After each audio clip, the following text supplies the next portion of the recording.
में बात करेंगे।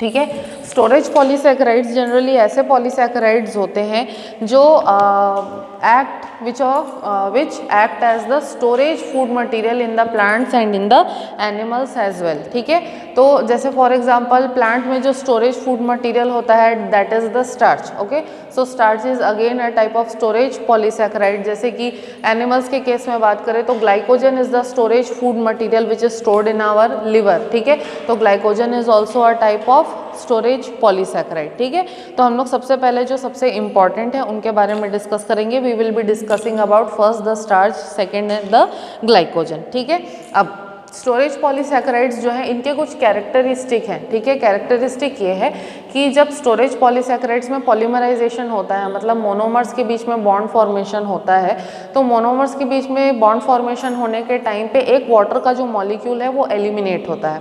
इस तरीके से बहुत सारे मतलब कई लैक्स ऑफ मोनोमर्स जो हैं ये एक दूसरे के साथ अटैच होकर के जो पॉलीमराइजेशन करते हैं तो बहुत ज़्यादा क्वांटिटी में वाटर के जो मॉलिक्यूल्स हैं वो रिमूव हो जाते हैं।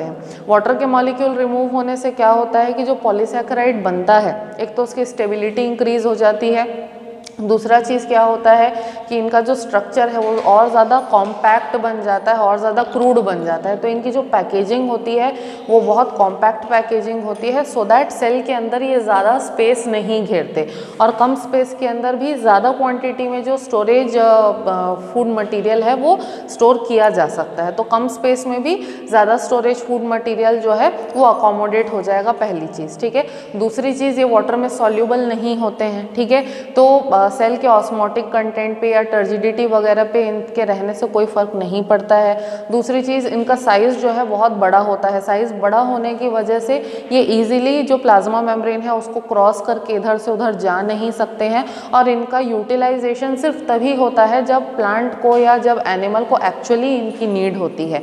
ठीक है, तो इस वजह से स्टोरेज पॉलीसैकेराइड्स जो हैं ये थोड़े से यूनिक बन जाते हैं। ठीक है, तो दो स्टोरेज पॉलीसैकेराइड्स हमको बेसिकली पढ़ने हैं। हम लोग पहले वाले पे स्टार्ट करते हैं, दैट इज द स्टार्च। ठीक है, starch as all of you know is the storage food material of the plants. ठीक है, हम लोग ये बोलते हैं ना कि फोटोसिंथेसिस होता है, फोटोसिंथेसिस होने के बाद प्लांट्स जो है स्टार्च बनाते हैं, लेकिन एक्चुअली होता क्या है कि स्टोरेज फूड मटेरियल बनने के पहले एक्चुअल जो प्रोडक्ट बनता है फोटोसिंथेसिस का दैट इज द सुक्रोज। ठीक है, सुक्रोज जो है उसके अंदर पॉलीमराइजेशन होता है। ठीक है, तब कहीं जा करके फाइनली स्टार्च बनता है। ठीक है, स्टार्च जो है ये बहुत अबंडेंटली प्लांट्स में ज़्यादातर मिलता है। जैसे सीरियल ग्रेन्स के अंदर गेहूं का दाना, चावल का दाना हो गया, ओट्स हो गए, बार्ली हो गया, इन सब के अंदर जो ग्रेन होता है, ग्रेन के अंदर बहुत ज़्यादा लार्ज क्वांटिटी में स्टार्च जो है प्रेजेंट रहता है। ओके, इसके अलावा जो स्टार्च है it is also present in the various plant parts. ठीक है, जैसे फ्रूट्स हैं,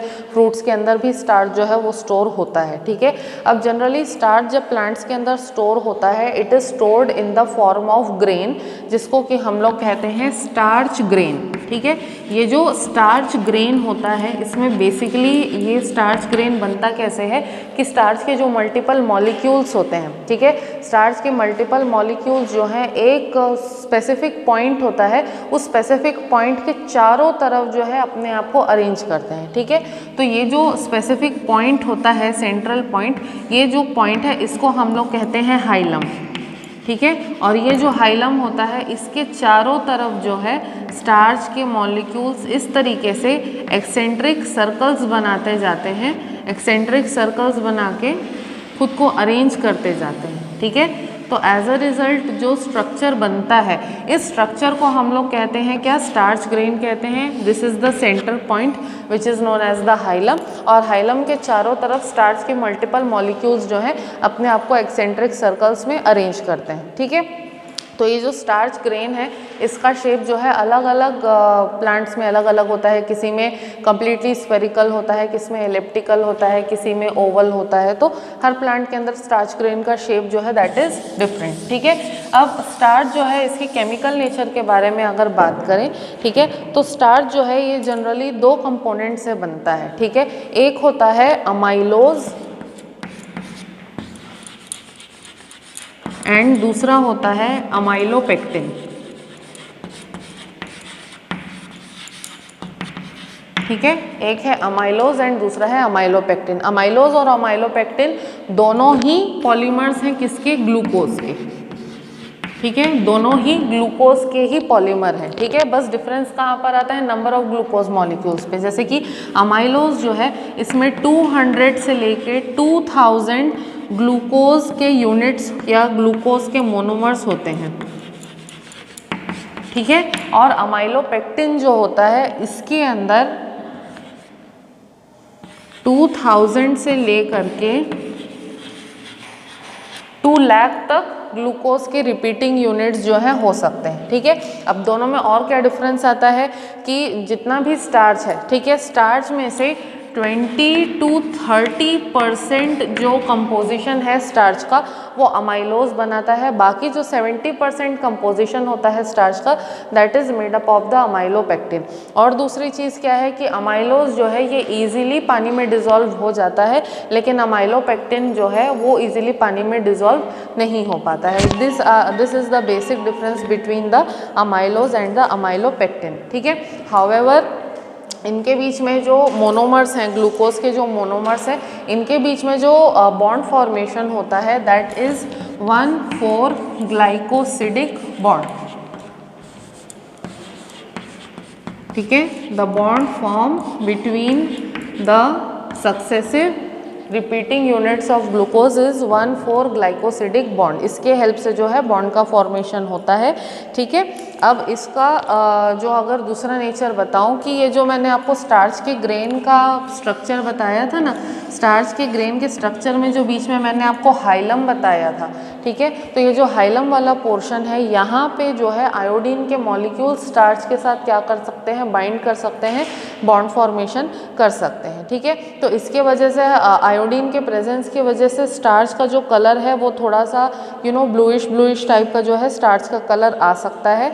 ठीक है, उसके अलावा अमाइलोज जो है, ठीक है, अमाइलोज के प्रेजेंस के वजह से स्टार्च का जब हम लोग आयोडीन के साथ टेस्ट करते हैं तो हमको ब्लू ब्लैक कलर जो है अमाइलोज के प्रेजेंस के वजह से दिखाई पड़ता है। एंड जो अमाइलोपेक्टिन है, ठीक है, अमाइलोपेक्टिन जो है ये रेड या वॉयलेट टाइप का कलर जो है रिएक्शन करने पर, आयोडीन के साथ रिएक्शन करने पर ये रेड या वॉयलेट टाइप का कलर जो है ये हमको अमाइलोपेक्टिन की वजह से दिखता है। नेक्स्ट हम लोग सेकेंड स्ट्रक्चरल हेट्रोपॉलीसैकेराइड पे आते हैं दैट इज द ग्लाइकोजन।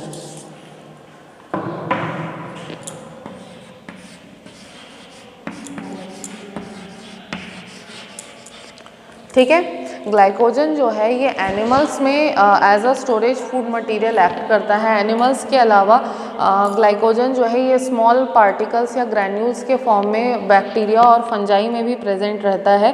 ठीक है, कई बार ग्लाइकोजन जो है इसको हम लोग एनिमल स्टार्च भी कहते हैं। ठीक है, केमिकली अगर देखें तो ग्लाइकोजन जो है ये सिमिलर होता है स्टार्च से, ये भी लीनियर होता है, लॉन्ग मॉलिक्यूल होता है, बहुत सीवियरली ब्रांच्ड होता है। क्योंकि स्टार्च उतना ज़्यादा सीवियरली ब्रांच नहीं है, लेकिन ग्लाइकोजन जो होता है वो बहुत ज़्यादा उसमें एक्सटेंसिव ब्रांचिंग हमको देखने के लिए मिलती है। ठीक है, ये जो है इसमें एटलीस्ट 30,000 ग्लूकोज के यूनिट्स प्रेजेंट रहते हैं। ठीक है, ग्लाइकोजन के अंदर एटलीस्ट 30,000 ग्लूकोज के यूनिट्स जो हैं या रेसिड्यूज जो है प्रेजेंट रहते हैं। ग्लाइकोजन का molecular weight is 4.8 million dalton. ठीक है, molecular weight of glycogen is 4.8 million dalton. ठीक है, इसके दूसरे फीचर्स के बारे में if we are going to talk, तो जो सक्सेसिव ग्लूकोज के यूनिट्स होते हैं ये 1,4 ग्लाइकोसिडिक बॉन्ड के हेल्प से एक दूसरे से बॉन्ड फॉर्मेशन करते हैं। और जो ब्रांचेस होते हैं, ठीक है, ग्लाइकोजन के लाइक दिस, अगर ये लीनियर चेन है तो इसमें इस तरीके से ग्लाइकोजन में हमको एक्सटेंसिव ब्रांचिंग देखने के लिए मिलेगी। ठीक है, तो ये जो लीनियर पार्ट है यहाँ पे जो ग्लूकोज के यूनिट्स होंगे उनके बीच में 1,4 ग्लाइकोसिडिक लिंकेज होगा या ग्लाइकोसिडिक बॉन्ड होगा। ठीक है, और ये इस पोर्शन में जहाँ पे ब्रांच बन रही है तो यहाँ पे जो सक्सेसिव ग्लूकोज के मॉलिक्यूल्स होंगे, इनके बीच में 1,6 ग्लाइकोसिडिक बॉन्ड प्रेजेंट होगा।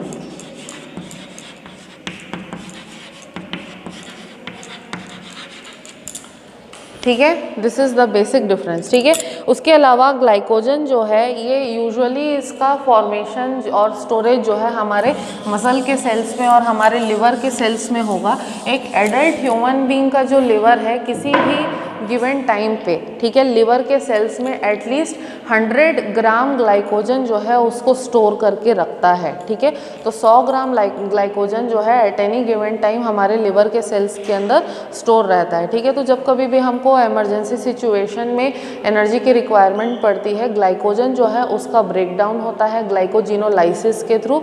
ग्लाइकोजिनोलाइसिस के थ्रू ब्रेकडाउन होगा, glycogen will get converted into glucose, और फिर वो जो ग्लूकोज है उसको हमारे बॉडी के सेल्स यूटिलाइज करके एटीपी का सिंथेसिस करते हैं और एनर्जी ऑब्टेन करते हैं। ठीक है, नाउ ग्लाइकोजन जो है it does not have the capacity to hold iodine, इसीलिए जो शुगर का टेस्ट होता है वो ज़्यादातर जो है इसमें हमको शो नहीं होता है। ठीक है, नेक्स्ट हम लोग एक और तीसरा टाइप ऑफ स्टोरेज पॉलीसैकेराइड है which is known as inulin. ठीक है, इनुलिन जो है ये भी जनरली प्लांट्स में रहने वाला स्टोरेज पॉलीसैकेराइड है। ठीक है, जैसे कि अगर कभी आप लोगों ने ऑब्जर्व किया होगा जो डहलिया जो प्लांट होता है, ठीक है, डहलिया के जो रूट्स होते हैं वो काफ़ी लंबे और स्वोलन हो जाते हैं, फूल जाते हैं। ठीक है, तो डहलिया के जो रूट्स हैं उनके अंदर स्टोर होने वाला जो शुगर है दैट इज़ द इनुलिन। ठीक है, इनुलिन जो है अगेन स्टार्च के जैसा ही एक सब्सटेंस है, लेकिन डिफरेंस कहाँ पर आता है कि ह्यूमंस की जो बॉडी है वो इनुलिन को डाइजेस्ट नहीं कर पाती है। तो इनुलिन अगर हम लोग खाते भी हैं तो खाने के बाद में वो एज इट इज़ यूरिन के थ्रू हमारी बॉडी के बाहर निकल जाता है। तो इनुलिन को जनरली सस्पेंशन के फॉर्म में यूज़ किया जाता है हमारी किडनी के इफेक्टिवनेस या किडनी की जो वर्किंग है उसको चेक करने के लिए, और उसके अंदर अगर कोई डिसऑर्डर्स है उसको डिटेक्ट करने के लिए मोस्टली जो है इनुलिन का जो सस्पेंशन है उसको यूज़ किया जाता है। या फिर इनुलिन का दूसरा यूज़ क्या है, जो डायबिटिक पीपल होते हैं, डायबिटिक पीपल के लिए ब्रेड वगैरह जो अलग से बनती है, ठीक है, उसमें इनुलिन जो है उसको ऐड किया जाता है which will provide the sweetness, but वो डाइजेस्ट नहीं होता है। तो डाइजेस्ट नहीं होने की वजह से वो डायबिटिक पीपल की बॉडी पे किसी भी तरीके का कोई साइड इफेक्ट जो है वो एग्जर्ट नहीं कर पाता है। ठीक है, now coming to the next type of polysaccharide that is the structural polysaccharide. ठीक है, structural polysaccharides are those which are incorporated in any type of structure involving the cell or the organismal body। ठीक है, तो organisms की body में different parts में जो है एज अ स्ट्रक्चरल कंपोनेंट ये स्ट्रक्चरल पॉलीसैकेराइड्स जनरली प्रेजेंट रहते हैं। ठीक है, तो हमको दो स्ट्रक्चरल पॉलीसैकेराइड्स जो है उनको प्राइमरली पढ़ना है। First is the cellulose and second is the chitin. ठीक है, आई होप सेल्यूलोज के बारे में हम सबको पता है। ठीक है, सेल्यूलोज जो है it is the most primary structural polysaccharide which is found in the cell wall of the plants. ठीक है, तो प्लांट्स की जो सेल वॉल है उसका मेजर कंपोनेंट होता है सेल्यूलोज। ठीक है, सेल्यूलोज जो है प्लांट्स के अलावा कुछ फंजाई में एंड कुछ प्रोटिस्ट्स में भी उनके सेल वॉल में भी प्रेजेंट रहता है।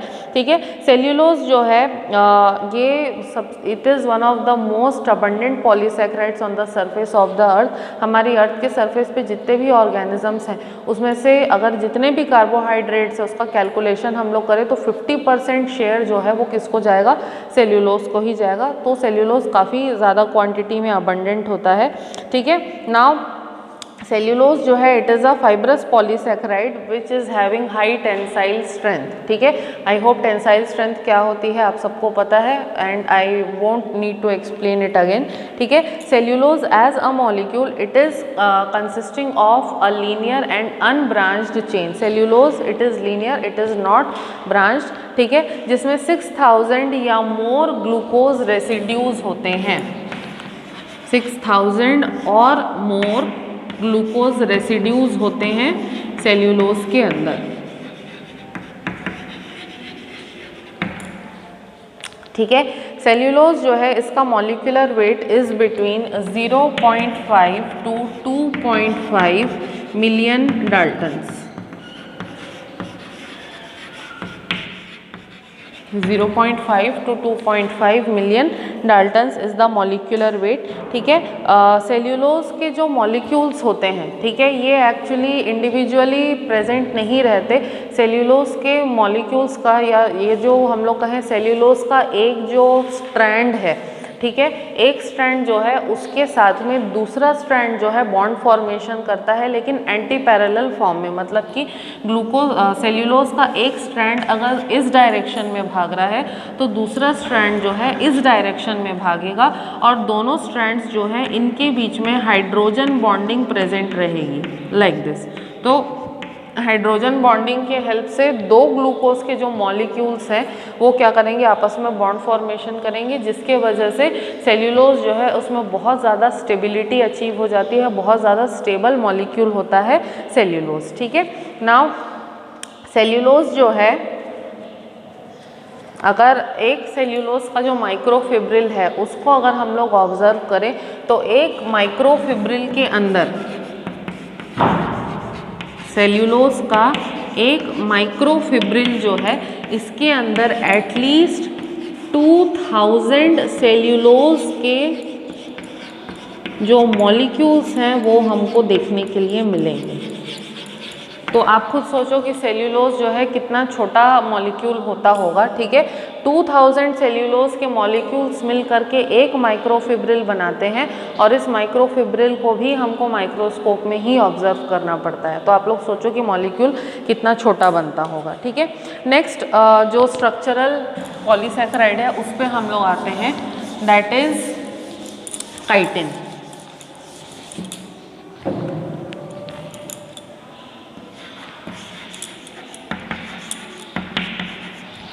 ठीक है।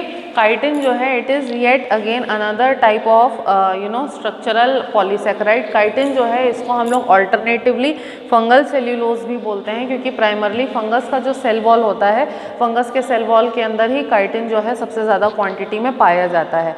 फंगस के सेल वॉल के अलावा, ठीक है, काइटिन जो है ये आर्थ्रोपोड्स के साइटोस्केलेटन पर भी प्रेजेंट होता है, जैसे कि डिफरेंट इंसेक्ट्स होते हैं और जो दूसरे आर्थ्रोपोड्स हैं, फ्लाई है, बी है, बटरफ्लाई वगैरह है, तो उनका जो एक्सोस्केलेटन होता है उनके एक्सोस्केलेटन में भी काइटिन जो है काफ़ी हद तक प्रेजेंट रहता है। ठीक है। काइटिन जो है सेल्यूलोज से सिमिलर ही होता है, लेकिन बस इतना डिफरेंस आता है कि जैसे सेल्यूलोज का रिपीटिंग जो मोनोमर था वो ग्लूकोज था, काइटिन का जो रिपीटिंग मोनोमर है it is an acetyl glucosamine.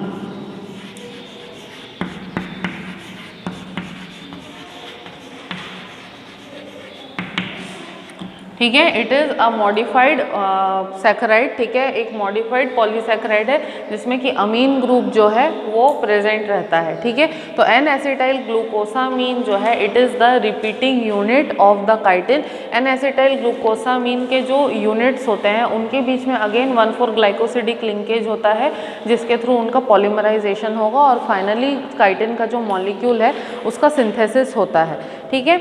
अब काइटिन के जो मॉलिक्यूल्स होते हैं ये भी बंडल्स के फॉर्म में ही प्रेजेंट होते हैं, जैसे कि हम लोगों ने सेल्यूलोज में देखा कि सेल्यूलोज के मॉलिक्यूल्स जो हैं वो एंटी पैरेलल रन करते हैं और उनमें हाइड्रोजन बॉन्डिंग है। तो सेम चीज़ हमको यहाँ पर भी देखने के लिए मिलेगी कि जो काइटिन के मॉलिक्यूल्स होते हैं उनमें भी क्या होगा, हाइड्रोजन बॉन्डिंग होगी, और हाइड्रोजन बॉन्डिंग के हेल्प से वो क्या बनाते हैं, बंडल्स बनाते हैं, जिसमें मैक्सिमम स्टेबिलिटी जो है हमको देखने के लिए मिलेगी। ठीक है। काइटिन जो है ये सॉफ्ट और लेदरी होता है। ठीक है। सॉफ्ट होगा लेकिन लेदरी होगा।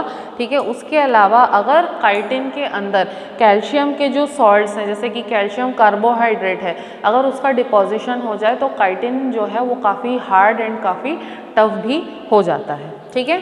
So these were the structural polysaccharides. Last category पे आते हैं हम लोग, दैट इज़ द म्यूकोपॉलीसैकेराइड्स। ठीक है। पॉलीसैकेराइड्स जो है हेट्रोपॉलीसैकेराइड्स, उसकी थर्ड कैटेगरी पे आते हैं हम लोग, म्यूकोपॉलीसैकेराइड्स। ठीक है। म्यूकोपॉलीसैकेराइड्स जो हैं ये ऐसे पॉलीसैकेराइड्स हैं, ठीक है, जिसमें कि म्यूसिलेज और स्लाइमी सब्सटेंसेस जो हैं वो इंक्लूडेड होते हैं, ठीक है। तो ये जो म्यूसिलेज या स्लाइमी सब्सटेंसेस हैं ये बोथ प्लांट्स में भी प्रेजेंट रहते हैं, एनिमल्स में भी प्रेजेंट रहते हैं। जैसे सिंपल सा एग्जांपल हम लोग सब लोग घर पे भिंडी खाते हैं, ठीक है। भिंडी को जब हम लोग काटते हैं तो उसमें से एक स्लाइमी सा सब्सटेंस निकलता है, that is a type of mucopolysaccharide, ठीक है। तो ये जो म्यूकोपॉलीसैकेराइड्स होते हैं, ठीक है, they contain both acidic and aminated polysaccharides. Acidic polysaccharides भी होंगे, एमिनेटेड पॉलीसैकेराइड्स भी इनके अंदर होंगे। It is formed from the galactose, mannose etcetera, ठीक है। गैलेक्टोज, मैनोज शुगर के डेरिवेटिव्स एंड यूरोनिक एसिड्स।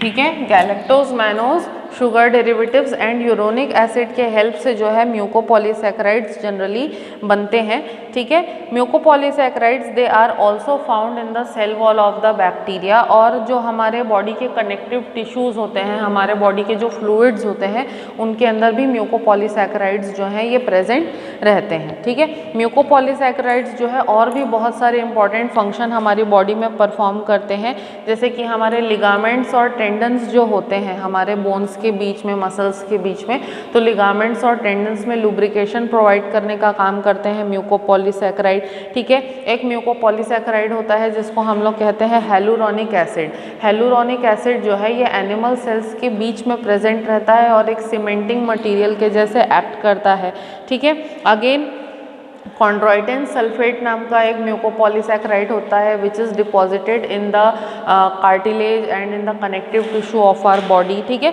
और जैसे एक और म्यूकोपॉलीसैकेराइड है हिपैरिन, ठीक है। हिपैरिन जो है वो हमारे ब्लड को जो है जमने से रोकता है, मतलब it will act as an anti coagulant, ठीक है। तो इस तरीके से बहुत सारे म्यूकोपॉलीसैकेराइड्स हमारे बॉडी में प्रेजेंट रहते हैं, सबके जो है डिफरेंट फंक्शंस हैं। ओवरऑल अगर हम लोग कार्बोहाइड्रेट के फंक्शन के बारे में बात करें, ठीक है, तो कार्बोहाइड्रेट्स जो है उनका बहुत डाइवर्स फंक्शन होता है, जैसे कि ग्लूकोज जो है it acts as a respiratory substrate, ठीक है, हमारी बॉडी के अंदर में, ठीक है। उसके अलावा ग्लूकोज जो है ये बहुत सारे जो स्ट्रक्चरल और स्टोरेज पॉलीसैकेराइड्स हैं उनके लिए मोनोमर के जैसे एक्ट करता है, ठीक है। उसके अलावा स्टार्च और ग्लाइकोजन के फॉर्म में ये जो शुगर्स हैं, ठीक है, ये हमारे बॉडी में रिजर्व या स्टोरेज फूड मटेरियल के फॉर्म में काम करते हैं, ठीक है। सेल्यूलोज और काइटिन जो है मेन स्ट्रक्चरल कंपोनेंट्स होते हैं प्लांट और एनिमल की बॉडी में, ठीक है। उसके अलावा सेल्यूलोज रिच सब्सटेंसेस से हम लोग बहुत सारी चीज़ें बनाते हैं, जैसे हम लोग पेपर बनाते हैं, पेंसिल बनाते हैं, और उसके अलावा उससे और टिम्बर जो है हमको मिलता है, ठीक है। या फिर जैसे फाइबर्स हैं, ठीक है, जैसे कॉटन होता है, ठीक है, कॉटन के जो फाइबर्स होते हैं it is richly supplied with cellulose, ठीक है। तो हमको सेल्यूलोज रिच सब्सटेंसेस से फाइबर्स भी मिलते हैं। कॉटन को again we are using them to prepare paper. जो करेंसी हमारे कंट्री में बनती है वो भी कॉटन से बनती है, ठीक है। कपड़े कॉटन से जो है वो बनते हैं। म्यूकोपॉलीसैकेराइड्स जो हमारे बॉडी के अंदर, ह्यूमन बॉडी के अंदर काम करते हैं, उनका भी बहुत डाइवर्स फंक्शन रहता है। जैसे अभी मैंने हिपैरिन का एग्जांपल दिया, कॉन्ड्रोइटिन सल्फेट का एग्जांपल दिया, तो बहुत सारे म्यूकोपॉलीसैकेराइड्स हैं, उनका डाइवर्स फंक्शन होता है हमारी बॉडी में, ठीक है। जैसे माइक्रो ऑर्गेनिजम्स के ऊपर जो म्यूसिलेज होता है वो उनको एक जगह से दूसरे जगह ट्रैवल करने में हेल्प करता है, और डाइवर्स क्लाइमेटिक कंडीशंस जो हैं उनसे प्रोटेक्ट करने में उनको हेल्प करता है म्यूसिलेज जो है, ठीक है, लाइक दिस। और अगर और एग्जांपल लें हम लोग म्यूसिलेज का ही, तो अगर जो पाउडर होता है, अगर का पाउडर आता है उसका जो है जेल बनता है। अगर का जो जेल है उसको हम लोग डिफरेंट बायोलॉजी के जो बायोटेक्नोलॉजी के जो प्रैक्टिकल्स वगैरह होते हैं, डीएनए आइसोलेशन या आरएनए आइसोलेशन के जो प्रैक्टिकल्स होते हैं उनमें हम लोग जो है अगार को यूटिलाइज करते हैं। अगार जो है उसको यूज़ करके जैम, जेली वगैरह जो है उसको भी बनाने के लिए उसको यूज़ किया जाता है। सो ओवरऑल अगर हम लोग देखें तो कार्बोहाइड्रेट्स जो है उनके डाइवर्स फंक्शन होते हैं हमारे बॉडी में, ठीक है। तो आज जो है हम लोग कार्बोहाइड्रेट का टॉपिक यहाँ पर क्लोज करते हैं। नेक्स्ट क्लास में हम लोग लिपिड्स के बारे में डिस्कस करेंगे। अंटिल देन आज की क्लास के बारे में अगर कोई भी डाउट होगा तो you can ask me. Thank you.